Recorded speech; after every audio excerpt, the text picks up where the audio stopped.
In the opening chapter, we meet our protagonist, Sarah, an ordinary young woman with an insatiable curiosity about the past. While cleaning out her late grandmother's attic, Sarah stumbles upon a dusty old journal tucked away in a forgotten corner.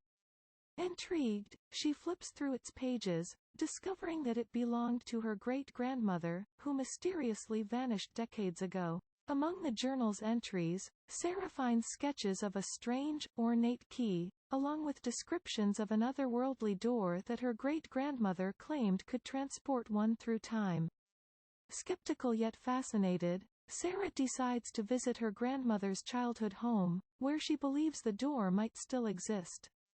Upon arriving at the old house, she finds an overgrown garden and a peculiar, weathered door hidden beneath vines and ivy. The door matches the description in the journal, complete with a keyhole that seems to fit the sketch perfectly.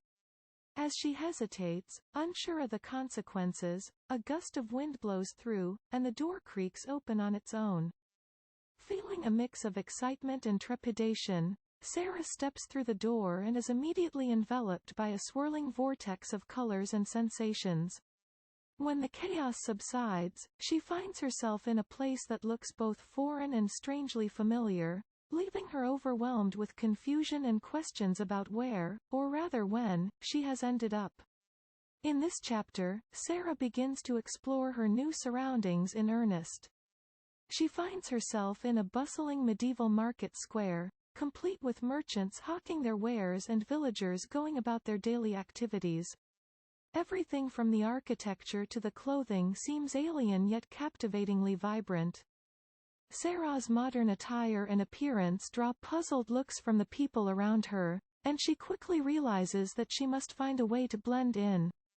She observes the behavior of the locals, noting their customs and interactions, and attempts to mimic their gestures and speech to avoid standing out.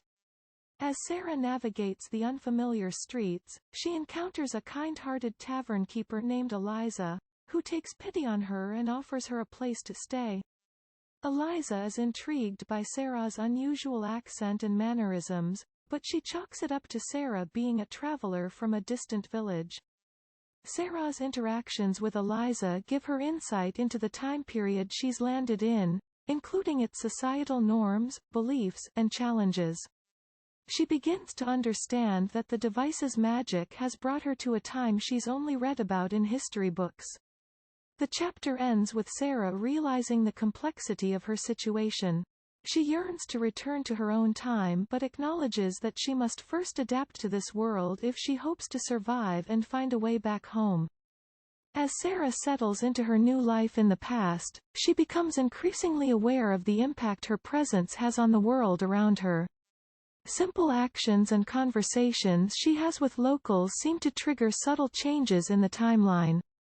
She witnesses instances where her interactions lead to unexpected outcomes, both positive and negative.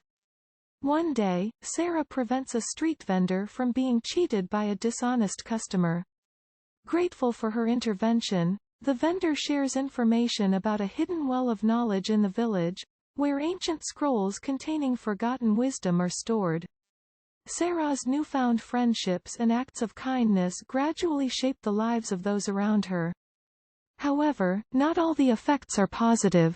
An innocent comment made in passing inadvertently alerts the village authorities to a brewing conflict between neighboring towns. The authorities take swift action to address the conflict, leading to unforeseen consequences that Sarah didn't anticipate. Haunted by the realization that her actions can alter the course of history, Sarah grapples with the moral dilemma of whether she should intervene or allow events to unfold naturally. She seeks guidance from Eliza, who reminds her that while she may not have control over every outcome, her presence has already made a difference. As the chapter comes to a close, Sarah reflects on the delicate balance between preserving the past and embracing the unknown. She vows to proceed with caution, mindful of the ripples her choices create in the fabric of time.